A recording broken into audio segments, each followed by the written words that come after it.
ಮೊದಲಿಗೆ ಹೆಡ್ಲೈನ್ಸ್. ಕುಶಾಲನಗರ ತಾಲೂಕಿನ ಹಾರಂಗಿ ಜಲಾಶಯದ ನೀರಿನ ಪ್ರಮಾಣ ಹೆಚ್ಚಾದ ಹಿನ್ನೆಲೆ ಜಲಾಶಯದಿಂದ 4,000 ಕ್ಯೂಸೆಕ್ಸ್ ನೀರನ್ನು ಹೊರಬಿಡಲಾಯಿತು. ವಿರಾಜಪೇಟೆ ಪಟ್ಟಣದಲ್ಲಿ ಕಾಂಗ್ರೆಸ್ ಪಕ್ಷದ ವತಿಯಿಂದ ನೀಟ್ ಪ್ರಶ್ನೆ ಪತ್ರಿಕೆ ಸೋರಿಕೆ ಪ್ರಕರಣವನ್ನು ಖಂಡಿಸಿ ಪ್ರತಿಭಟನೆಯನ್ನ ಮಾಡಿದರು. ಕುಶಾಲನಗರ ಟೌನ್ ಪೊಲೀಸ್ ಠಾಣಾ ವ್ಯಾಪ್ತಿಯ ಪೊಲೀಸ್ ವಿಶ್ರಾಂತ ಗೃಹದಲ್ಲಿ ದಲಿತ ಮುಖಂಡರುಗಳ ಕುಂದುಕೊರತೆ ಸಭೆ ನಡೆಸಲಾಯಿತು.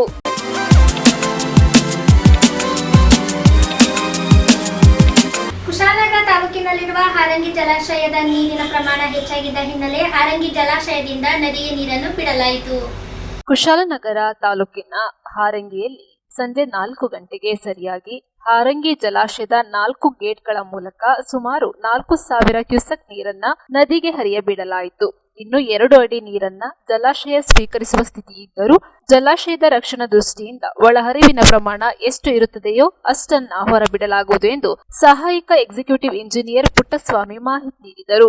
ಸದ್ಯಕ್ಕೆ ಕುಡಿಯುವ ನೀರಿನ ದೃಷ್ಟಿ ಇಟ್ಟುಕೊಂಡು ಜಲಾಶಯದ ನೀರನ್ನ ಬಳಸಲಾಗುವುದು ಮತ್ತು ರೈತರ ಬೆಳೆಗಳಿಗೆ ಸಂಬಂಧಪಟ್ಟ ಹಾಗೆ ಸರ್ಕಾರದ ಹಾಗೂ ನೀರಾವರಿ ಇಲಾಖೆಯ ಸೂಚನೆಯ ಮೇರೆಗೆ ಕ್ರಮ ಕೈಗೊಳ್ಳಲಾಗುವುದು. ಕೊಡಗಿನಲ್ಲಿಯೂ ಈ ಬಾರಿ ಮಳೆ ಪ್ರಮಾಣ ಕಡಿಮೆ ಇದ್ದು ಕಳೆದ ಬಾರಿ ಸಾಕಷ್ಟು ಮಳೆಯಾಗಿ 4-5 ಬಾರಿ ಜಲಾಶಯ ಪೂರ್ಣ ತುಂಬಿತ್ತು. ಈ ಬಾರಿ ಅಂತಹ ಪರಿಸ್ಥಿತಿ ಸದ್ಯ ಇಲ್ಲ. ಈಗ ಇರುವ ನೀರಿನ ಸಾಮರ್ಥ್ಯ ಅದಕ್ಕೆ ಅನುಗುಣವಾಗಿ 4,000 ಕ್ಯೂಸೆಕ್ಸ್ ಮಾತ್ರ ಜಲಾಶಯದಿಂದ ಹೊರಬಿಡಲಾಗಿದೆ. ಮಳೆ ಹೆಚ್ಚಾಗಿ ಮುಂದಿನ ದಿನಗಳಲ್ಲಿ ಈ ನೀರಿನ ಪ್ರಮಾಣ ಹೆಚ್ಚಾದಲ್ಲಿ ಅದಕ್ಕೆ ಅನುಗುಣವಾಗಿ ನೀರು ಬಿಡಲಾಗುವುದು ಎಂದು ಸಹಾಯಕ ಎಕ್ಸಿಕ್ಯೂಟಿವ್ ಇಂಜಿನಿಯರ್ ಮಾಧ್ಯಮಗಳಿಗೆ ಮಾಹಿತಿ ನೀಡಿದರು. ಇದೇ ಸಂದರ್ಭ ತಾಲೂಕು ದಂಡಾಧಿಕಾರಿ ಕೃಷ್ಣಮೂರ್ತಿ ಉಪಸ್ಥಿತರಿದ್ದರು.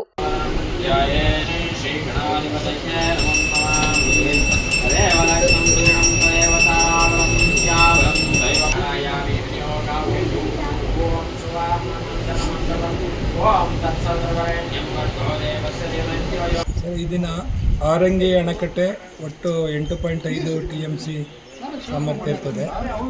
ಈಗಾಗಲೇ 8.1 TMC ಡ್ಯಾಮ್ ತುಂಬಿರೋದ್ರಿಂದ ಮತ್ತು ನಮ್ಗೆ ಒಳಹರಿವು 4,000 ಕ್ಯೂಸೆಕ್ಸಿಗೆ ಬರ್ತಾ ಇದೆ. ಅಷ್ಟೇ ಹೊರಹರಿವನ್ನ 4,000ನ ಈ ದಿನ ನಾವು ಕ್ರಸ್ಟ್ ಗೇಟ್ ಮುಖಾಂತರ ನದಿಗೆ ಬಿಡ್ತಾ ಇದ್ದೀವಿ.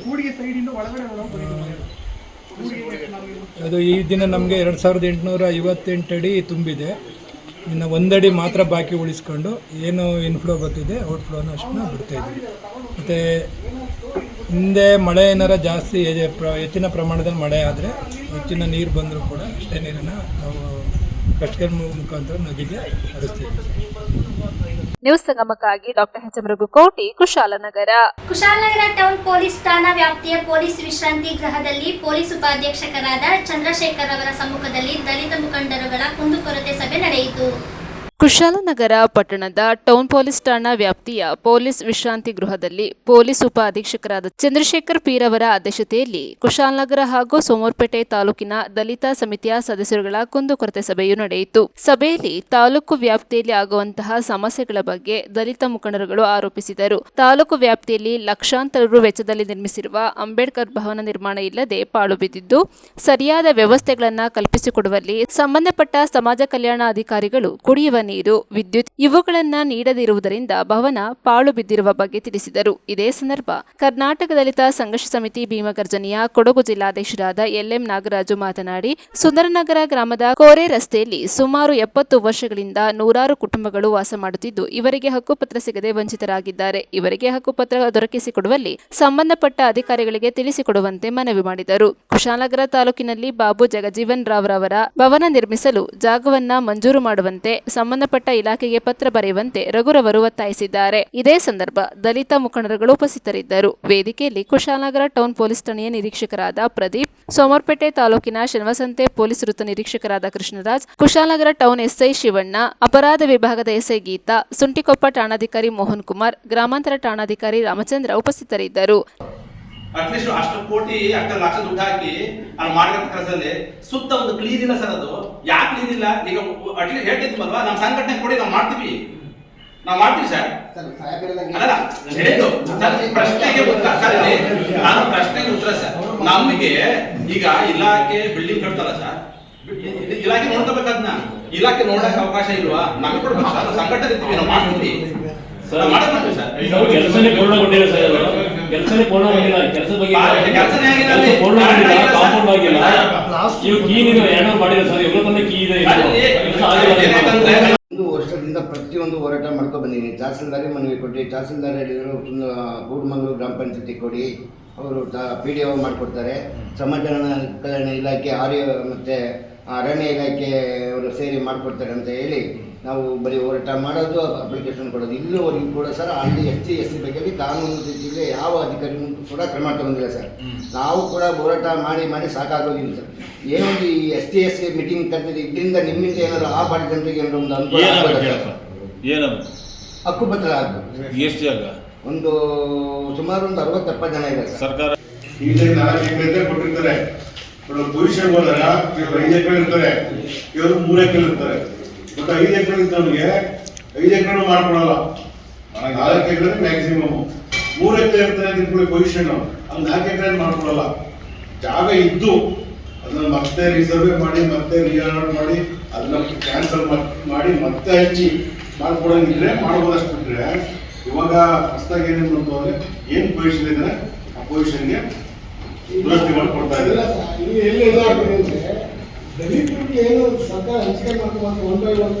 ಅದು ಜಮೀನು ಸರ್, ಮನೆಯವರು ಅಲ್ಲಿ ಮೊದಲು ನೈಟ್ ಪೊಲೀಸ್ ಬರ್ತಾ ಇದ್ರು ಸರ್, ಇವಾಗ ಬರ್ತಾ ಇಲ್ಲ.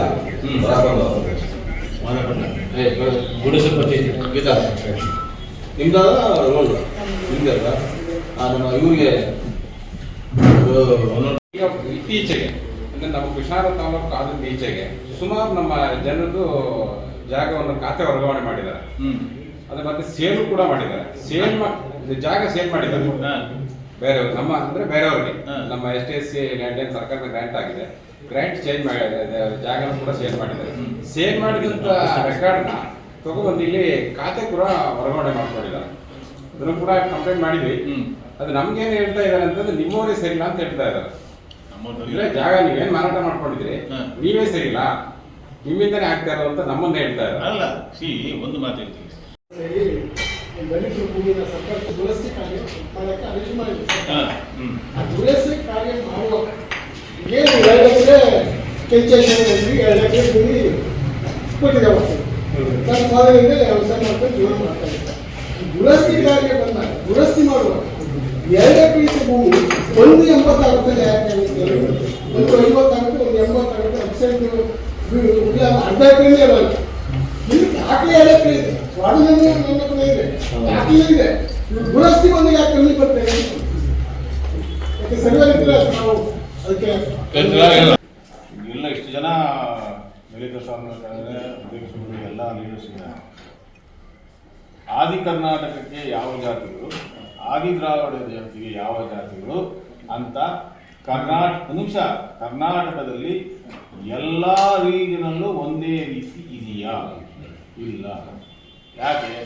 ಕೆಲವೊಂದು ಜಾತಿಗಳು ದಕ್ಷಿಣ ಕರ್ನಾಟಕದಲ್ಲಿ ಆದಿ ದ್ರಾವಿಡ ಅಂತಂದರೆ, ಸೆಂಟ್ರಲ್ ಮಧ್ಯ ಕರ್ನಾಟಕದಲ್ಲಿ, ಉತ್ತರ ಕರ್ನಾಟಕದಲ್ಲಿ ಅದು ಆದಿ ಕರ್ನಾಟಕದಲ್ಲಿ. ಇಲ್ಲಿ ಆದಿ ಕರ್ನಾಟಕದಲ್ಲಿ ಇದ್ದವು, ಅಲ್ಲಿ ಆದಿ ಕರ್ನಾಟಕದಲ್ಲಿ ಸ್ಟ್ರೀಮ್ ಲೈನ್ ಆಗಬೇಕು. ಆ ಸ್ಟ್ರೀಮ್ ಲೈನ್ ಅಂತ ಸೋಷಿಯಲ್ ವೆಲ್ಫೇರ್ ಡಿಪಾರ್ಟ್ಮೆಂಟ್ ಹೇಳಿ ಇದೇ ಬಗ್ಗೆ ಒಂದು ಸೆಮಿನಾರ್ ನಡೆದಿದೆ, ವಿಚಾರಗೋಷ್ಠಿ ನಡೆದಿದೆ. AD ಯಾವ್ದು ಸೇರಿಸ್ಬೇಕು, AD ಯಾವ್ದು ಸೇರಿಸ್ಬೇಕು ಅನ್ನೋದು. AK AD ಎರಡಕ್ಕೂ ಸೇರದೇ ಇರುವಂಥದ್ದೆಲ್ಲ ಅದು ಸಪ್ರೇಟ್ ಆಗಿದೆ. ಆಯ್ತಾ? ಕೆಲವೊಂದು ಜಾತಿಗಳೇನಾಗಿದೆ, ಕೆಲವು ಕಡೆ AK ಇದೆ, ಅದೇ ಜಾತಿ ಕೆಲವು ಕಡೆ AD ಇದೆ. ಏನಾಗ್ತದೆ ಈಗ AK ಮತ್ತೆ ADಗೆ 2% ಒಂದೇ ಕೊಡೋದು. ಮುಂಚೆ ವ್ಯತ್ಯಾಸ ಇತ್ತು. ವ್ಯತ್ಯಾಸ ಇದ್ದಾಗ ಏನಾಗೋದು, ಯಾವ್ದು ಪರ್ಸೆಂಟೇಜ್ ಜಾಸ್ತಿ ಇದೆ ಆ ಕಡೆ ಜನ ಹೋಗ್ಲಿಕ್ಕೆ ಪ್ರಯತ್ನ ಪಡ್ತಾರೆ, ಆಪರ್ಚುನಿಟಿ ಸಿಗ್ತದೆ. ಈ ಪುನಃ ಏನಾದ್ರು ಪ್ರಶ್ನೆ ಬಂದಾಗ ನೀವು ಯಾರಿಗೆ ಕೇಳ್ತೀರಾ? ಇದೇ ಸರ್ಕಾರಿ ಅಧಿಕಾರಿಗಳೇ ಕೇಳ್ತಾರೆ. ಆ ಕಾರಣಕ್ಕಾಗಿ ಅವರು ಒಂದು ಗೈಡ್ಲೈನ್ಸ್ ಅನ್ನ ಇಟ್ಕೊಂಡಿರ್ತಾರೆ. ಆ ಗೈಡ್ಲೈನ್ಸ್ ಅನ್ನ ಫಾಲೋ ಮಾಡಬೇಕು. ಈಗ ಊರು ಹೇಳಿದಾಗೆ ಈಗ ಕಾಲೇಜಸ್ಸು ಎಲ್ಲ ಸ್ಟಾರ್ಟ್ ಆಗಿದ್ದಾವೆ, ಎಲ್ಲ ಹೊಸದಾಗಿದ್ದಾವೆ. ಬೇಗ ಸರ್ಟಿಫಿಕೇಟ್ಗಳನ್ನು ಬೇಕು. ನಾನು ತಹಸೀಲ್ದಾರ್ ಅವ್ರಿಗೆ ಮತ್ತು DC ಅವ್ರಿಗೆ ಒಂದು ಪತ್ರ ಎಲ್ಲ ಮಾಡ್ತೀನಿ. ಈಗ ಇದೆ, ಮತ್ತು ಈಗ ಪಡಿತರ ಚೀಟಿ ಇದನ್ನು ಕೂಡ ರಿನ್ಯೂವಲ್ ಮಾಡ್ತಾ ಇರೋ ಕಾರಣ ಅವ್ರಿಗೆ ಸರ್ಟಿಫಿಕೇಟನ್ನು ಬೇಗ ಇಶ್ಯೂ ಮಾಡಬೇಕು. ಹಾಗಾಗಿ ಈ ಬಗ್ಗೆ RI ಮತ್ತು BAಗಳಿಗೆ ನೇರವಾಗಿ ನಿರ್ದೇಶನ ಕೊಟ್ಟು ಕೂಡಲೇ ಸ್ಥಳ ಪರಿಶೀಲನೆ ಮಾಡಿ ಒಂದು ಮಾಜರ್ ಮಾಡಬೇಕು. ಮಾಜರ್ ಮಾಡಿ ಸರ್ಟಿಫಿಕೇಟನ್ನು ಇಶ್ಯೂ ಮಾಡಿದ್ದೀನಿ. ನಾನು ಲೆಟರ್ ರೆಡಿ ಮಾಡ್ತೀನಿ. SIR ಆಕ್ಟಿವಿಟಿಗೆ ಈ ಪ್ರೆಸೆಂಟ್ ಏನು ಡಾಕ್ಯುಮೆಂಟ್ಸ್ ಕೊಡಬೇಕಾದ ಅವಶ್ಯಕತೆ ಇಲ್ಲ. ಅದು ಮೊನ್ನೆ ಹೇಳಿದ್ರು. ಬರೀ ಫಾರ್ಮ್ಸ್ ಮಾತ್ರ ಫಿಲ್ ಮಾಡಿ ಕೊಟ್ರೆ ಸಾಕು. ಈಗ ಪ್ರೆಸೆಂಟ್ ಏನಾದ್ರು ಡಾಕ್ಯುಮೆಂಟ್ಸ್ ಅವ್ರದ್ದು ಡಾಕ್ಯುಮೆಂಟ್ಸ್ ಏನಾದ್ರು ವ್ಯತ್ಯಾಸ ಇತ್ತು ಅಂತಂದ್ರೆ ನೆಕ್ಸ್ಟ್ ಅವ್ರಿಗೆ ನೋಟಿಸ್ ಆಗುತ್ತೆ. ಅದರಲ್ಲಿ ಈಗ 100 ಜನದಲ್ಲಿ ಒಂದು 10 ಜನಕ್ಕೆ 15 ಜನಕ್ಕೂ ನೋಟಿಸ್ ಆಗ್ಬೋದು. ವ್ಯತ್ಯಾಸ ಇರೋ ಕೇಸ್ಗಳಿಗೆ ನೋಟಿಸ್ ಆಗುತ್ತೆ. ಆಮೇಲೆ ಅವ್ರು ಡಾಕ್ಯುಮೆಂಟ್ಸ್ ಕೊಡ್ಬೋದು. ಇಲ್ಲಿ ಮಿಸ್ಗೈಡ್ ಏನಾಗಿದೆ ಅಂತ ವಾಟ್ಸ್ಆಪ್ ಗ್ರೂಪಲ್ಲಿ ಕೆಲವರು ಸುಮ್ಮನೆ ಕರೆದು ಬಿಟ್ಟಿದ್ದಾರೆ. ಏನಂತಂದ್ರೆ ಇವರು ನೀವು SIR ಅಲ್ಲಿ ಇಂಥ ಡಾಕ್ಯುಮೆಂಟ್ಸ್ಗಳನ್ನ ಕೊಡಬೇಕು, ಕ್ಯಾಸ್ಟ್ ಸರ್ಟಿಫಿಕೇಟ್ ಕೊಡಬೇಕು, ಮತ್ತೆ ವಾಸದೊಡ್ಡಿ ಗಣಪತ್ರ ಕೊಡಬೇಕು, ತಗೊಳ್ಳಿ ಅಂತೇಳಿ ಎಲ್ಲ ಮಿಸ್ಗೈಡ್ ಮಾಡಿದರೆ ಅದರಿಂದಾಗಿ ಸುಮಾರು ಜನ ಆಗ್ತದೆ. ಮತ್ತು ಇದ್ರ ಮಧ್ಯದಲ್ಲಿ ಇನ್ನೊಂದು ಏನಾಗಿದೆ ಅಂದರೆ ರೇಷನ್ ಕಾರ್ಡಿಗಾಗಿ ನೀವು ಎಲ್ಲ ಕ್ಯಾಸ್ಟ್ ಸರ್ಟಿಫಿಕೇಟ್ನು ಎಲ್ಲರೂ ಕ್ಯಾಸ್ಟ್ ಸರ್ಟಿಫಿಕೇಟ್ ಕೊಡಬೇಕು ಅಂತೇಳಿ ನ್ಯಾಯಬೆಲೆ ಅಂಗಡಿಯಲ್ಲಿ ಕೊಟ್ಟಿದ್ದಾರೆ. ನಾವು ಅದಕ್ಕೂ ಕ್ಲಾರಿಫಿಕೇಶನ್ ಕೊಟ್ಟಿದ್ದೀವಿ. ಆ್ಯಕ್ಚುಲಿ ಗೌರ್ಮೆಂಟ್ ಸರ್ಕ್ಯುಲರ್ ಬಂದಿರೋದು SC/ST ಅವ್ರಿಗೆ ಮಾತ್ರ ರೇಷನ್ ಕಾರ್ಡ್ ಹೊಂದಿರೋರು ಮಾತ್ರ ಕಂಪಲ್ಸರಿಯಾಗಿ ಅದಕ್ಕೆ ಲಿಂಕ್ ಮಾಡಬೇಕು ಕ್ಯಾಸ್ಟ್ ಸರ್ಟಿಫಿಕೇಟ್ನ ಅಂತ ಹೇಳಿರೋದು. ಅಷ್ಟು ಬಿಟ್ಟರೆ ಅದರ್ ಕ್ಯಾಸ್ಟ್ ಯಾರೂ ಲಿಂಕ್ ಮಾಡಬೇಕಾದ ಅವಶ್ಯಕತೆ ಇಲ್ಲ. ಇದರಿಂದಾಗಿ ಇದು ಸ್ವಲ್ಪ ನ್ಯಾಯಬೆಲೆ ಅಂಗಡಿಗಳಲ್ಲಿ ಮತ್ತು ಇದರಲ್ಲೆಲ್ಲ ಮಿಸ್ಗೈಡ್ ಆಗಿರೋದ್ರಿಂದ ಎಲ್ಲರೂ ಒಟ್ಟಿಗೆ ಬಂದು ಅಪ್ಲಿಕೇಶನ್ ಮಾಡ್ತಿದ್ರು. ಈಗ ನಮ್ಮದು ಒಂದು 1 ವೀಕಲ್ಲಿ ನಮಗೆ 3600 ಅಪ್ಲಿಕೇಶನ್ಸ್ ಬಂದಿದೆ. ರೆಗ್ಯುಲರ್ ಆಗಿ ನಮಗೆ ಬರೋದು ಈ 300ರಿಂದ 350 ಅಪ್ಲಿಕೇಶನ್ ಬರಬೇಕಾದ್ರೆ 3600 ಅಪ್ಲಿಕೇಶನ್ಸ್ ಬಂದಿದೆ. ನ್ಯೂಸ್ ಸಂಗಮಕ್ಕಾಗಿ ಡಾಕ್ಟರ್ ಎಚ್ ರಘುಕೋಟಿ, ಕುಶಾಲನಗರ. ಕೊಡಗು ಜಿಲ್ಲೆಯ ವಿರಾಜಪೇಟೆ ತಾಲೂಕಿನಲ್ಲಿ ಕಾಂಗ್ರೆಸ್ ಪಕ್ಷದ ವತಿಯಿಂದ ನೀಟ್ ಪ್ರಶ್ನೆ ಪತ್ರಿಕೆ ಸೋರಿಕೆ ಪ್ರಕರಣವನ್ನು ಖಂಡಿಸಿ ಪ್ರತಿಭಟನೆಯನ್ನು ಮಾಡಲಾಯಿತು. ರಾಷ್ಟ್ರೀಯ ಅರ್ಹತಾ ಮತ್ತು ಪ್ರವೇಶ ಪರೀಕ್ಷೆ ಪ್ರಶ್ನೆ ಪತ್ರಿಕೆ ಸೋರಿಕೆ ಪ್ರಕರಣವನ್ನ ಖಂಡಿಸಿ ವಿರಾಜಪೇಟೆಯಲ್ಲಿ ಬ್ಲಾಕ್ ಕಾಂಗ್ರೆಸ್ ಸಮಿತಿ ನೇತೃತ್ವದಲ್ಲಿ ಪ್ರತಿಭಟನೆ ಮಾಡಲಾಯಿತು. ಪಟ್ಟಣದ ಶಾಸಕರ ಕಚೇರಿ ಮುಂಭಾಗದಿಂದ ಆರಂಭವಾದ ಪ್ರತಿಭಟನಾ ಮೆರವಣಿಗೆ ವಿವಿಧ ಪ್ರಮುಖ ರಸ್ತೆಗಳಲ್ಲಿ ಸಾಗಿದ ಬಳಿಕ ತಹಶೀಲ್ದಾರ್ ಕಚೇರಿ ಎದುರು ಧರಣಿ ನಡೆಸಲಾಯಿತು. ಪ್ರತಿಭಟನೆಯಲ್ಲಿ ಪಕ್ಷದ ಮುಖಂಡರು ಹಾಗೂ ಕಾರ್ಯಕರ್ತರು ಕೇಂದ್ರ ಸರ್ಕಾರದ ವಿರುದ್ಧ ಘೋಷಣೆಗಳನ್ನ ಕೂಗಿದರು. ಇದೇ ಸಂದರ್ಭದಲ್ಲಿ ಮಾತನಾಡಿದ ವಿರಾಜಪೇಟೆ ಶಾಸಕರಾದ ಎಎಸ್ ಪೊನ್ನಣ್ಣ, ಕೇಂದ್ರ ಸರ್ಕಾರ ಸಾರ್ವಜನಿಕರ ವಿಶ್ವಾಸ ಕಾಪಾಡುವಲ್ಲಿ ವಿಫಲವಾಗಿದೆ. ಶಿಕ್ಷಣ ಕ್ಷೇತ್ರದಲ್ಲಿ ನಡೆದಿರುವ ಅಕ್ರಮಗಳು ವಿದ್ಯಾರ್ಥಿಗಳ ಭವಿಷ್ಯದ ಮೇಲೆ ಗಂಭೀರ ಪರಿಣಾಮ ಬೀರುತ್ತಿವೆ. ಪ್ರಶ್ನೆ ಪತ್ರಿಕೆ ಸೋರಿಕೆ ಪ್ರಕರಣದ ಕುರಿತು ಸಮಗ್ರ ತನಿಖೆ ನಡೆಸಿ ತಪ್ಪಿತಸ್ಥರ ವಿರುದ್ಧ ಕಠಿಣ ಕ್ರಮ ಕೈಗೊಳ್ಳಬೇಕೆಂದು ಆಗ್ರಹಿಸಿದರು. ಪ್ರತಿಭಟನೆಯಲ್ಲಿ ಬ್ಲಾಕ್ ಕಾಂಗ್ರೆಸ್ ಪದಾಧಿಕಾರಿಗಳು, ಜಿಲ್ಲಾ ಪಂಚಾಯಿತಿ ಸದಸ್ಯರು, ತಾಲೂಕು ಪಂಚಾಯಿತಿ ಸದಸ್ಯರು, ನಗರ ಹಾಗೂ ಬೂತ್ ಮಟ್ಟದ ಮುಖಂಡರು ಸೇರಿದಂತೆ ಕಾಂಗ್ರೆಸ್ ಕಾರ್ಯಕರ್ತರು ಭಾಗವಹಿಸಿದ್ದರು. ಬಳಿಕ ಪ್ರತಿಭಟನಾಕಾರರು ತಹಶೀಲ್ದಾರ್ ಮೂಲಕ ಕೇಂದ್ರ ಸರ್ಕಾರಕ್ಕೆ ಮನವಿ ಸಲ್ಲಿಸಿದರು.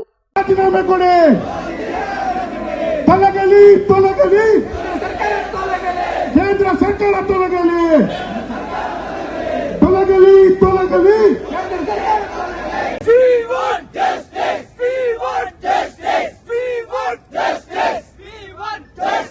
ಇವತ್ತು ಕೇಂದ್ರ ಸರ್ಕಾರದಲ್ಲಿ ಅನೇಕ ಅನ್ಯಾಯಗಳನ್ನ ಮಾಡ್ತಾ ಇದ್ದಾರೆ. ಒಬ್ಬ ಮಂತ್ರಿ ತಮ್ಮದೇ ಆದಂತ ಕಂಪನಿಗೋಸ್ಕರ ಈ 20% ಎಥನಾಲ್ ಅನ್ನ ಬಳಸಿ ಅದರ ಮೂಲಕ ವಾಹನಗಳನ್ನು ಚಲಾಯಿಸಿ ಅಂತೇಳಿ ಒಂದು ಕಾರ್ಯಕ್ರಮವನ್ನು ಘೋಷಣೆ ಮಾಡ್ತಾರೆ. ಅದರಲ್ಲಿ ಟ್ಯಾಕ್ಸಿ ಚಾಲಕರು ಮತ್ತೆ ಅನೇಕ ಬಡವರು ಯಾರು ತಮ್ಮ ಜೀವನವನ್ನ ಚಲಾಯಿಸಿ ವಾಹನವನ್ನ ಚಲಾಯಿಸಿ ಬದುಕ್ತಾ ಇದ್ದಾರೆ, ಅವ್ರಿಗಾಗಿರುವಂತಹ ಅನ್ಯಾಯವನ್ನ ಅವರು ಪ್ರತಿಭಟಿಸಿದ್ರೆ ಅದನ್ನು ಕೂಡ ಇವತ್ತು ಹತ್ತಿಟ್ಬಿಟ್ಟಿದ್ದಾರೆ.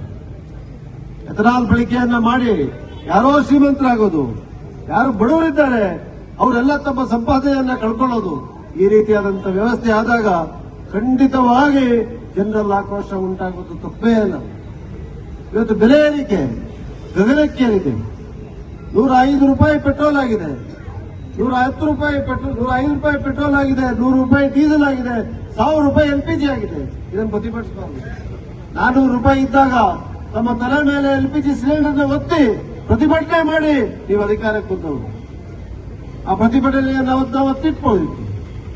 ಸರ್ಕಾರ ನಮ್ದು ಕೂಡ ಇತ್ತು, ಲಾಠಿ ಪ್ರಹಾರ ಮಾಡುವುದಿತ್ತು.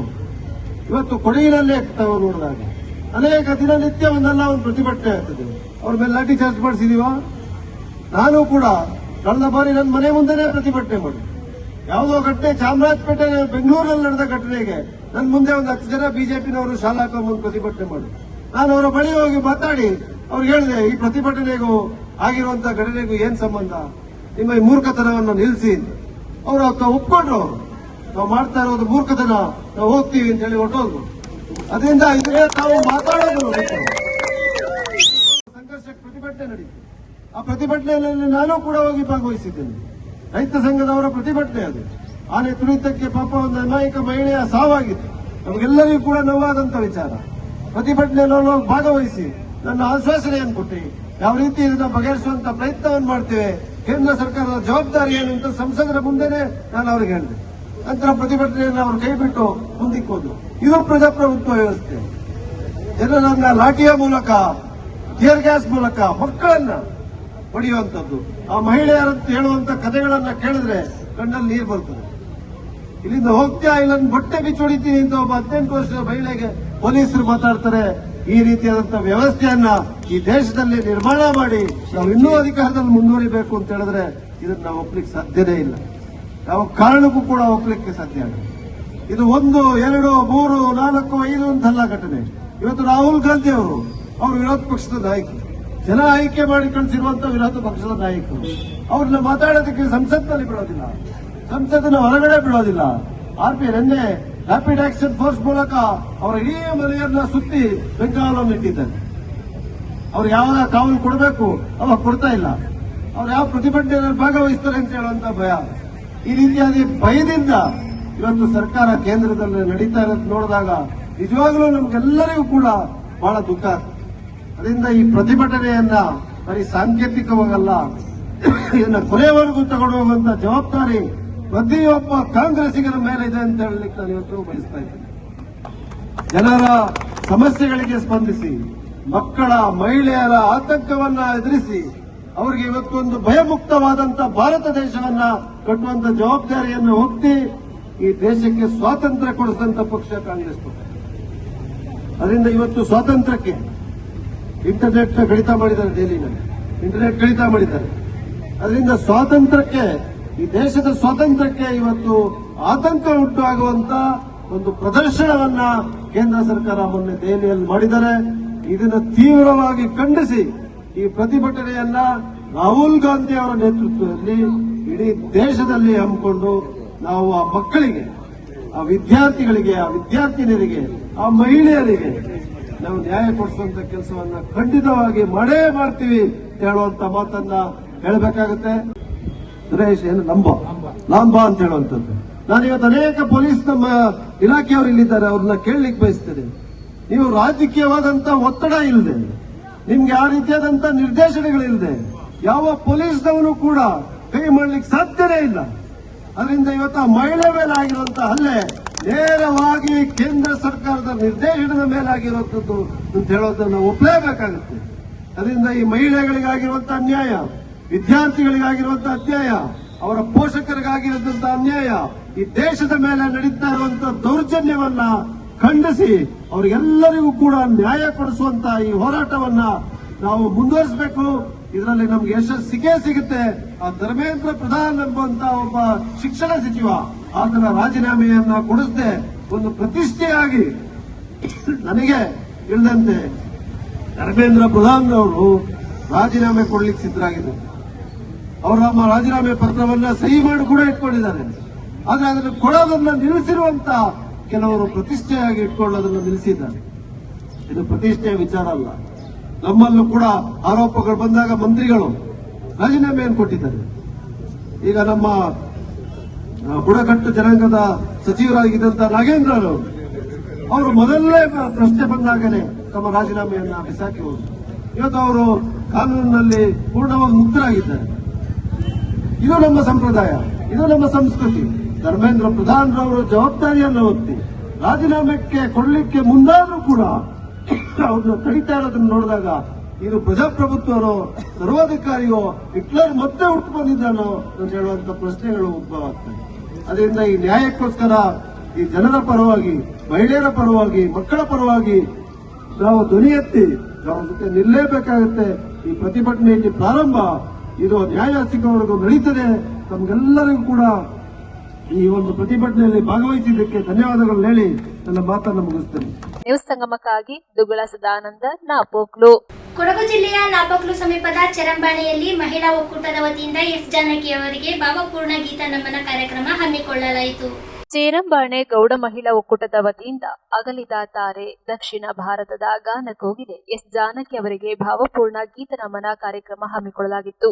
ನಾಪೋಕ್ಲು ಸಮೀಪದ ಚೇರಂಬಾಣೆ ಗೌಡ ಸಮಾಜದಲ್ಲಿ ಆಯೋಜಿಸಿದ್ದ ಕಾರ್ಯಕ್ರಮದಲ್ಲಿ ಒಕ್ಕೂಟದ ಅಧ್ಯಕ್ಷೆ ಕಡ್ಲೇರ ತುಳಸಿ ಮೋಹನ್ ಅವರು ಎಸ್ ಜಾನಕಿ ಅವರ ಬದುಕಿನ ಪಯಣದ ಕುರಿತು ಮಾತನಾಡಿ 48,000 ಹಾಡುಗಳಿಗೆ ಭಾವನೆಯ ಜೀವ ತುಂಬುವ ಮೂಲಕ 17 ಭಾಷೆಯ ಸಂಗೀತದ ಒಡತಿಯೆಂದೆನಿಸಿಕೊಂಡು ಸಂಗೀತ ಲೋಕವನ್ನ ಶ್ರೀಮಂತಗೊಳಿಸಿದ ಎಸ್ ಜಾನಕಿ ಅವರ ಅಗಲಿಕೆ ಸಂಗೀತ ಲೋಕಕ್ಕೆ ತುಂಬಲಾರದ ನಷ್ಟವನ್ನುಂಟು ಮಾಡಿದೆ ಎಂದರು. ಇದೇ ಸಂದರ್ಭ ಎಸ್ ಜಾನಕಿ ಅವರ ಹಾಡುಗಳ ಸಾಲುಗಳಲ್ಲಿ ಕವನ ಹೆಣೆದು ಅಗಲಿದ ಚೇತನಕ್ಕೆ ಭಾವಪೂರ್ಣ ಪುಷ್ಪ ನಮನ ಸಲ್ಲಿಸಲಾಯಿತು. ಮಹಿಳಾ ಒಕ್ಕೂಟದ ಸದಸ್ಯರು, ಯುವ ವೇದಿಕೆಯ ಸದಸ್ಯರು ಒಟ್ಟಾಗಿ ಸೇರಿ ಜಾನಕಮ್ಮನವರ ಆಕಾಶ ದೀಪವು ನೀನೆ ಗೀತೆಯನ್ನು ಹಾಡಿ ಗೀತ ನಮನ ಸಲ್ಲಿಸಿದರು. ಸದಸ್ಯರಾದ ಪೈಮನ ಜ್ಯೋತಿ ತಿಮ್ಮಯ್ಯ, ಕಾಂತಿ ದಯಾನಂದ, ಭವಾನಿ ದಿಲೀಪ್, ಕಡ್ಯದ ಸ್ಮಿತಾ ಜೀವನ್, ಎಸ್ ಜಾನಕಿಯವರ ಗೀತೆಗಳಿಗೆ ಧನ್ಯಾದರು. ಕಾರುಗುಂದ ಗೌಡ ಯುವ ವೇದಿಕೆಯ ಉಪಾಧ್ಯಕ್ಷರಾದ ದಾಯನ ಪುರ್ಷಿನ್, ಕಾರ್ಯದರ್ಶಿ ಕೆಟ್ಟೋಳಿ ಯಶವಂತ್ ಸೇರಿದಂತೆ ಮಹಿಳಾ ಒಕ್ಕೂಟ ಹಾಗೂ ಯುವ ವೇದಿಕೆಯ ಸದಸ್ಯರು ಕಾರ್ಯಕ್ರಮದಲ್ಲಿ ಭಾಗವಹಿಸಿದ್ದರು.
ನ್ಯೂಸ್ ಸಂಗಮಕ್ಕಾಗಿ ದುಗ್ಗಳ ಸದಾನಂದ ನಾಪೋಕ್ಲು. ಕೆಆರ್ಪೇಟೆ ಪಟ್ಟಣದಲ್ಲಿ ಆಷಾಢ ಮಾಸದ ಪ್ರಯುಕ್ತ ಶ್ರೀ ಚೌಡೇಶ್ವರಿ ಅಮ್ಮನವರ ದೇವಾಲಯದಲ್ಲಿ ವಿಶೇಷ ಪೂಜಾ ಕಾರ್ಯಕ್ರಮ ನಡೆಯಿತು.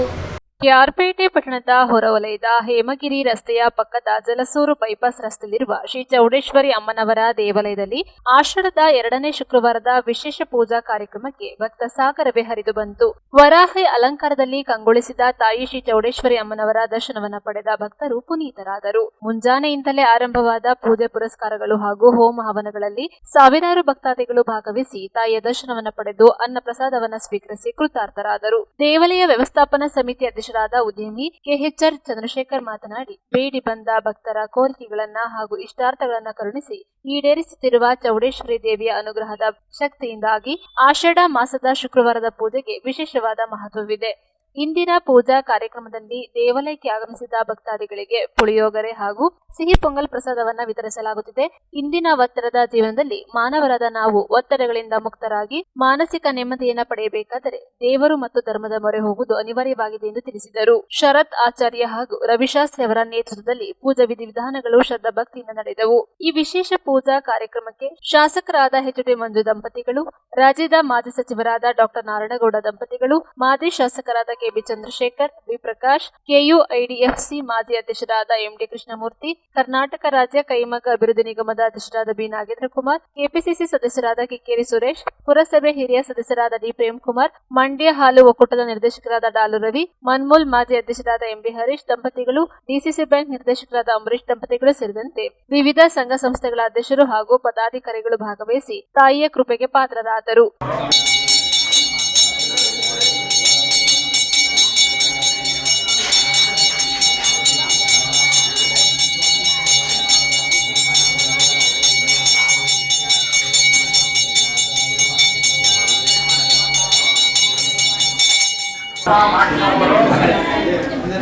ಈ ದಿನ ಕೃಷ್ಣರಾಜಪೇಟೆ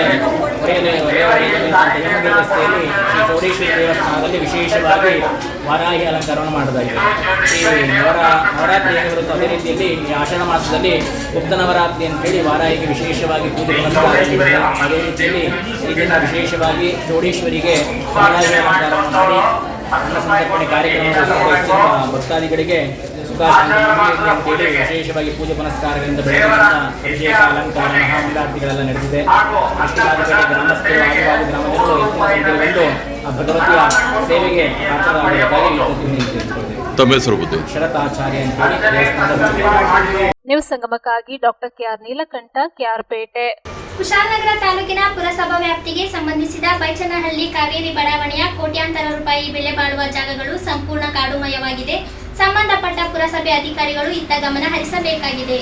ಕುಶಾಲನಗರ ತಾಲೂಕಿನ ಬೈಚನಹಳ್ಳಿ ಗ್ರಾಮದ ಕಾವೇರಿ ಬಡಾವಣೆಯಲ್ಲಿರುವ ಪುರಸಭೆಯ ಅತ್ಯಂತ ಅಮೂಲ್ಯವಾದ ಕೋಟ್ಯಾಂತರ ರು ಮೌಲ್ಯದ ಜಾಗವು ಅಧಿಕಾರಿಗಳ ನಿರ್ಲಕ್ಷ್ಯತನದಿಂದಾಗಿ ಅಪಾಯಕಾರಿ ಕಾಡಾಗಿ ಮಾರ್ಪಟ್ಟಿದೆ. ಈ ಜಾಗವನ್ನು ತಕ್ಷಣವೇ ಸ್ವಚ್ಛಗೊಳಿಸಿ ಇಲ್ಲಿ ಸುಭದ್ರವಾದ ತಡೆಗೋಡೆ ನಿರ್ಮಿಸಿ ಹೊಸ ವಾಣಿಜ್ಯ ಮಳಿಗೆಗಳನ್ನು ನಿರ್ಮಿಸಬೇಕೆಂದು ಕರ್ನಾಟಕ ರಕ್ಷಣಾ ವೇದಿಕೆ ಸ್ವಾಭಿಮಾನಿ ಬಣ ಪುರಸಭೆ ಆಡಳಿತಕ್ಕೆ ತೀವ್ರ ಎಚ್ಚರಿಕೆ ನೀಡಿದೆ. ಈ ಸಂಬಂಧ ಕರವೇ ನಿಯೋಗವು ಮುಖ್ಯಾಧಿಕಾರಿಗಳನ್ನು ಭೇಟಿ ಮಾಡಿ ಮನವಿ ಸಲ್ಲಿಸಿದೆ. ಸುಮಾರು 15-20 ವರ್ಷಗಳ ಹಿಂದೆ ಬೈಚನಹಳ್ಳಿ ಗ್ರಾಮದ ಕಾವೇರಿ ಬಡಾವಣೆಯ ಇದೇ ಜಾಗದಲ್ಲಿ ಪುರಸಭೆಯು ಅತ್ಯಂತ ವ್ಯವಸ್ಥಿತವಾಗಿ ಸುಮಾರು 25ರಿಂದ 30 ಅಂಗಡಿ ಮಳಿಗೆಗಳನ್ನು ನಿರ್ಮಿಸಿ ವ್ಯಾಪಾರಿಗಳಿಗೆ ಬಾಡಿಗೆಗೆ ನೀಡಿತ್ತು. ಅಂದು ಜನರಿಂದ ಗಿಜಿಗುಡುತ್ತಿದ್ದ ಈ ವಾಣಿಜ್ಯ ಕೇಂದ್ರ ಇಂದು ಸರಿಯಾದ ನಿರ್ವಹಣೆ ಇಲ್ಲದೆ ಸಂಪೂರ್ಣವಾಗಿ ಶಿಥಿಲಾವಸ್ಥೆ ತಲುಪಿದೆ. ಜಾಗದ ಸುತ್ತಲೂ ದಟ್ಟವಾದ ಕಳೆ ಮತ್ತು ಗಿಡಗಂಟೆಗಳು ಬೆಳೆದು ನಿಂತಿದ್ದು ಹಗಲು ವೇಳೆಯಲ್ಲೇ ಹಾವು ಹಲ್ಲಿ ಸೇರಿದಂತೆ ವಿಷಜಂತುಗಳು ಓಡಾಡುತ್ತಿವೆ. ಇದರಿಂದಾಗಿ ಕಾವೇರಿ ಬಡಾವಣೆಯ ಅಕ್ಕಪಕ್ಕದ ನಿವಾಸಿಗಳು ಮತ್ತು ಪಾದಚಾರಿಗಳು ನಿತ್ಯ ಪ್ರಾಣಭಯದಲ್ಲಿ ಬದುಕುವಂತಾಗಿದೆ. ಮನವಿ ಸಲ್ಲಿಕೆಯ ಬಳಿಕ ಮಾತನಾಡಿದ ಕರವೇ ಸ್ವಾಭಿಮಾನಿ ಬಣದ ಜಿಲ್ಲಾಧ್ಯಕ್ಷರಾದ ಫ್ರಾನ್ಸಿಸ್ ಡಿಸೋಜರ್ ಅವರು, ಈಗ ಮುಖ್ಯಾಧಿಕಾರಿಗಳು 10 ದಿನಗಳ ಭರವಸೆ ನೀಡಿದ್ದಾರೆ. ಅವರು ನುಡಿದಂತೆ ಗಡುವಿನೊಳಗೆ ಕಳೆಗಳನ್ನು ಕೊಚ್ಚಿ ಜಾಗದ ಸುತ್ತಲೂ ಸುಭದ್ರವಾದ ಬೇಲಿ ಅಳವಡಿಸಬೇಕು. ಇಲ್ಲದಿದ್ದರೆ ಮುಂದಿನ ದಿನಗಳಲ್ಲಿ ಉಗ್ರ ಹೋರಾಟ ಮಾಡುವುದಾಗಿ ಎಚ್ಚರಿಕೆ ನೀಡಿದ್ದಾರೆ. ಇದೇ ಸಂದರ್ಭದಲ್ಲಿ ಕರವೇ ಸ್ವಾಭಿಮಾನಿ ಬಣದ ಜಿಲ್ಲಾ ಗೌರವಾಧ್ಯಕ್ಷರಾದ ಚಂದ್ರು ಮತ್ತು ಜಿಲ್ಲಾ ಉಪಾಧ್ಯಕ್ಷರಾದ ರಾಜಶೇಖರ್ ಗೌಡ, ಜಿಲ್ಲಾ ಮಹಿಳಾ ಘಟಕದ ಜಿಲ್ಲಾಧ್ಯಕ್ಷರಾದ ಜಯಶ್ರೀ ಮುರುಗೇಶ್, ಸಂಚಾಲಕರಾದ ಸತೀಶ್ ಮತ್ತು ಜಿಲ್ಲಾ ಸಂಘಟನಾ ಕಾರ್ಯದರ್ಶಿ ಅಭಯ್ ಸಿಂಗ್, ಕುಶಾಲನಗರ ತಾಲೂಕು ಅಧ್ಯಕ್ಷರಾದ ಕೆಎಸ್ ಶಿವ, ಕುಶಾಲನಗರ ತಾಲೂಕು ಉಪಾಧ್ಯಕ್ಷರಾದ ಕೆಎಸ್ ನಾಸೀರ್, ಕುಶಾಲನಗರ ತಾಲೂಕು ಸಲಹೆಗಾರರಾದ ಬಿಎಂ ರವೀಂದ್ರ ಮತ್ತು ಕುಶಾಲನಗರ ತಾಲೂಕು ಸಂಘಟನೆಗಾರರು ಪಿಪಿ ಚಂದ್ರು ಮತ್ತು ತಾಲೂಕು ಕಾರ್ಮಿಕ ಘಟಕದ ಉಪಾಧ್ಯಕ್ಷರಾದ ಮಣಿಕಂಠ ಆರ್ ಮತ್ತು ತಾಲೂಕು ಸಾಮಾಜಿಕ ಜಾಲತಾಣದ ಅಧ್ಯಕ್ಷರಾದ ಭರತ್, ಮಹಿಳಾ ಘಟಕದ ಕೂಡಿಗೆ ವಲಯ ಅಧ್ಯಕ್ಷರಾದ ನಿಶಾ, ಪದಾಧಿಕಾರಿಗಳಾದ ನಂಜಪ್ಪ, ರಮೇಶ್, ಕಾರ್ತಿಕ್, ಅಂಥೋನಿ ಮತ್ತು ಅನು ಡಿಸೋಜ, ಬಲ್ವತ್ ಸಿಂಗ್ ಮತ್ತು ಬಲರಾಜ್ ಉಪಸ್ಥಿತರಿದ್ದರು. ನಮಸ್ಕಾರ. ಕರ್ನಾಟಕ ರಕ್ಷಣಾ ವೇದಿಕೆ ಸ್ವಾಭಿಮಾನಿ ಬಣದಿಂದ ನಾವು ಪುರಸಭೆಯ ಹಳೆಯ ಕಟ್ಟಡ ಇದು ನೋಡಿ, ಎಷ್ಟು ಬೆಲೆ ಬಾಳುವ ಕಟ್ಟಡ ಈ ಥರ ಹಾಳು ಬಿಡಿಸಿದ್ದಾರೆ. ಪುರಸಭೆ ಅಧಿಕಾರಿಗಳೇ ಏನು ಮಲಗಿದ್ರಾ? ದಯವಿಟ್ಟು ಬನ್ನಿ, ನಮ್ಮ ಜೊತೆ ಕೈ ಜೋಡಿಸಿ. ನೋಡಿ, ನಾವೆಲ್ಲ ಈ ಕಾಡೊಳಗೆ ಬಂದು ನಿಂತ್ಕೊಂಡಿದ್ವಿ. ನಿಮ್ಮ ಆಸ್ತಿ ಉಳ್ಸೋಕ್ಕೆ, ನಮ್ಮ ಆಸ್ತಿಯನ್ನೆಲ್ಲ ಅಲ್ಲ ಉಳ್ಸಕ್ಕೆ ಬಂದಿರೋದಲ್ಲ. ಅರ್ಥ ಮಾಡ್ಕೊಳ್ಳಿ. ದಯವಿಟ್ಟು ಇವತ್ತು ಕರ್ನಾಟಕ ರಕ್ಷಣಾ ವೇದಿಕೆ ಪ್ರತಿಯೊಂದು ಗಮನಿಸ್ತಾ ಇರ್ತೀವಿ. ನೋಡಿ, ಈ ಬೆಲೆ ಬಾಳುವ ಆಸ್ತಿ, ಕೋಟ್ಯಾಂತರ ರೂಪಾಯಿ ಆಸ್ತಿ ನೋಡಿ ಹೆಂಗೆ ಕಾಡು ನಾಡು ಹೆಂಗಾಗಿ ಆಯ್ತು ನೋಡಿ. ಪಕ್ಕದಲ್ಲಿ ಮನೆಗಳಿದ್ದಾವೆ, ಈಚೆ ಪಕ್ಕದಲ್ಲಿ ಮನೆಗಳಿದ್ದಾವೆ. ನೋಡಿ ನಿಮ್ಮ ಕಟ್ಟಡ ಹೇಗಿದೆ, ನಿಮಗೆ ಸರಿ ಕಾಣಿಸ್ತಾ ಅಧಿಕಾರಿಗಳೇ? ಯಾಕೆ ನೀವು ಆ ಪಂಚಾಯತ್ ಅಷ್ಟೊಂದು ದೊಡ್ಡ ಕಟ್ಟಡ ಕಟ್ಕೊಬಿಟ್ಟು ಅದರೊಳಗೆ ಬೆಚ್ಚ ಕುತ್ಕೊಬಿಟ್ಟಿದ್ರಿ? ಹೊರಗಡೆ ಬನ್ನಿ, ಇಂಥ ಕಟ್ಟಡ ಉಳಿಸಿ. ನಿಮ್ಮ ಬೆಲೆ ಬಾಳುವ ಕಟ್ಟಡಗಳು ಯಾರೋ ನಾಳೆ ದಿವಸ ಬಂದು ಮನೆ ಕಟ್ಬಿಟ್ರೆ ಬಿಟ್ಬಿಡ್ತೀರಾ ನೀವು? ಈ ಥರ ಕಾಡು ಕಟ್ಕೊಂಡಿರಲ್ಲ ಏನು? ಅಲ್ಲಿಗೆ ಹಾವು ಹಲ್ಲಿಗಳು ಹೋದರೆ ಯಾರು ಜವಾಬ್ದಾರಾಗ್ತಾರೆ? ದಯವಿಟ್ಟು ಇಂಥ ಕಟ್ಟಡಗಳನ್ನು ಉಳಿಸ್ಕೊಳ್ಳಿ. ಯಾಕೆಂದರೆ 25ರಿಂದ 30 ಇದೆಯಲ್ಲ, 30-40 ಈ ಕಡೆ ಅಂಗಡಿ ಮಳಿಗೆಗಳಿದ್ದಾವೆ. ಎಷ್ಟು ಜನಕ್ಕೆ ಇದರಲ್ಲಿ ಜೀವನ ಕಟ್ಕೋಬೋದಿತ್ತು? ನೀವು ಬೆಚ್ಚಿಗೆ ಮನೇಲಿ ತಗೊಂಡಿರೋ ಸಂಬಳ ತಗೊಂಡು ಆರಾಮಾಗಿದ್ದೀರಿ. ನಿಮ್ಗೇನು ಸ್ವಾಮಿ ಬಡವ್ರ ಕಷ್ಟ? ಇಲ್ಲೆಲ್ಲ ಅಂಗಡಿ ಮಳಿಗೆ ಇದ್ದೀರಿ, ಅವ್ರಿಗಳೊಂದು ಜೀವನ ಕಟ್ಕೋಬೋದಿತ್ತಲ್ವಾ? ದಯವಿಟ್ಟು ನೋಡಿ, ಈ ಕಳೆ ಎಲ್ಲ ಈಗಲೇ ನೀವು ಕಡ್ದು ಸಮಪಟ್ಟು ಮಾಡಬೇಕು. ಇದನ್ನ ಹೊಸ ಕಟ್ಟಡ ಕಟ್ಟಿ ಜನಗಳಿಗೆ ಕೊಡಬೇಕು ಅಂತ ನಮ್ಮ ಕರ್ನಾಟಕ ರಕ್ಷಣೆ ಸ್ವಾಭಿಮಾನಿ ಬಣದಿಂದ ನಾವು ಆಗ್ರಹಿಸ್ತಾ ಇದ್ವಿ. ಎಲ್ರಿಗೂ ನಮಸ್ಕಾರ.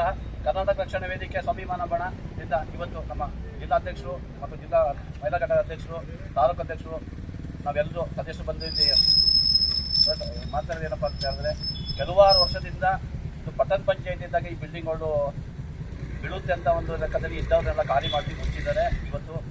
ಇವತ್ತವರೆಗೂ ಹೊಸ ಬಿಲ್ಡಿಂಗು ಮಾಡಲಿಲ್ಲ, ಹಳೆ ಬಿಲ್ಡಿಂಗ್ ರೆಡಿನೂ ಮಾಡಲಿಲ್ಲ. ಪ್ರತಿಯೊಂದು ಕಾಡು ಮತ್ತೊಂದಿದೆ. ಇಲ್ಲಿ ಬೇಡದ ಚಟುವಟಿಕೆ ನಡೆಯುತ್ತೆ ಅಂತ ಜಾಸ್ತಿ ಆಗುತ್ತೆ. ಯಾಕಂದರೆ ಕುಶಾಲನಗರದ ಹೃದಯ ಭಾಗದಿದ್ದಂಥ ಒಂದು ಜಾಗ ಇದು. ಇವತ್ತು ಕುಶಾಲ ಜಾಗ ಗೊತ್ತು ಜಾಗದ ಬೆಲೆಗಳು ಹೇಗಿದೆ ಅಂತ. ಆ ಥರದ ಒಂದು ಜಾಗನ ಮುಂದಿನ ದಿನಗಳಲ್ಲಿ ಇವಾಗ ಪುರಸಭೆ ಆಗಿದೆ. ಇವತ್ತು ಅನುದಾನ ಕೋಟಿಗೆ ಅಷ್ಟೇ ಬರುತ್ತೆ ಸರ್ಕಾರದಿಂದ. ಅದನ್ನೆಲ್ಲ ಹೊಡೆದು ಹೊಸ ಕಟ್ಟಡ ಕಟ್ಟಿ ಹಲವರು ಯಾರೆಲ್ಲ ಇದ್ರು ಬಾಡಿಗೆಗೆ ಹಳೆ ಜನಗಳು ಅವರ ಜೀವನ ರೂಪಿಸ್ಕೊಂಡಿದ್ರು. ಇವತ್ತಿನ ದಿನಗಳಲ್ಲಿ ಪಾಪ ಅವ್ರು ಎಲ್ಲಿದ್ದಾರೆ ನಮಗೆ ಗೊತ್ತಿಲ್ಲ. ಇಲ್ಲಿ ಇದ್ದಂಥವರೆಲ್ಲ ಕುಶಾಲರ ಮೂಲತಃ ನಿವಾಸಿಗಳು. ಇವತ್ತು ಕುಶಾಲರ ಬೆಳೆದಿದೆ. ಇವತ್ತು ದುಡ್ಡಿದ್ದವರು ಎಲ್ಲೆಲ್ಲಿಂದ ಬಂದು ಸೆಟ್ಲ್ ಆಗಿದ್ದಾರೆ, ಅಂಗಡಿ ಇಟ್ಟಿದ್ದಾರೆ. ಅದು ಸಂತೋಷ. ಕುಶಾಲರ ಬೆಳೆಯಂಥವರು ಆಗಲಿ. ಆದರೆ ಇದು ಹೊಡೆದು ಡಮಾಲಿಷನ್ ಮಾಡಿ ಮುಂದಿನ ದಿನಗಳಲ್ಲಿ ಯಾರು ಮೊದಲಿದ್ರು ಅವರಿಗೆ ಕೊಟ್ಟು ಉಳಿದಂಥದ್ದನ್ನು ಬೇರೆಯವರಿಗೆ ಕೊಡೋಂಥ ಕಾರ್ಯಗಳು ಮಾಡಲಿ ಅಂತೇಳಿ ನಮ್ಮ ಕರ್ನಾಟಕ ರಕ್ಷಣಾ ವೇದಿಕೆ ಸ್ವಾಭಿಮಾನ ಬಣದಿಂದ ನಾವು ಮುಖ್ಯಾಧಿಕಾರಿಗಳಿಗೆ ಮನವಿ ಕೊಟ್ಟಿಗೆ ನ್ಯೂಸ್ ಸಂಗಮಕ್ಕಾಗಿ ಡಾಕ್ಟರ್ ಎಚ್ ಬರಗೋಕೋಟಿ, ಕುಶಾಲನಗರ. ಕೊನೆಯಲ್ಲಿ ಮತ್ತೊಮ್ಮೆ ಹೆಡ್ಲೈನ್ಸ್. ಕುಶಾಲನಗರ ತಾಲೂಕಿನ ಹಾರಂಗಿ ಜಲಾಶಯದ ನೀರಿನ ಪ್ರಮಾಣ ಹೆಚ್ಚಾದ ಹಿನ್ನೆಲೆ ಜಲಾಶಯದಿಂದ 4,000 ಕ್ಯೂಸೆಕ್ಸ್ ನೀರನ್ನು ಹೊರಬಿಡಲಾಯಿತು. ವಿರಾಜಪೇಟೆ ಪಟ್ಟಣದಲ್ಲಿ ಕಾಂಗ್ರೆಸ್ ಪಕ್ಷದ ವತಿಯಿಂದ ನೀಟ್ ಪ್ರಶ್ನೆ ಪತ್ರಿಕೆ ಸೋರಿಕೆ ಪ್ರಕರಣವನ್ನು ಖಂಡಿಸಿ ಪ್ರತಿಭಟನೆಯನ್ನ ಮಾಡಿದರು. ಕುಶಾಲನಗರ ಟೌನ್ ಪೊಲೀಸ್ ಠಾಣಾ ವ್ಯಾಪ್ತಿಯ ಪೊಲೀಸ್ ವಿಶ್ರಾಂತ ಗೃಹದಲ್ಲಿ ದಲಿತ ಮುಖಂಡರುಗಳ ಕುಂದುಕೊರತೆ ಸಭೆ ನಡೆಸಲಾಯಿತು.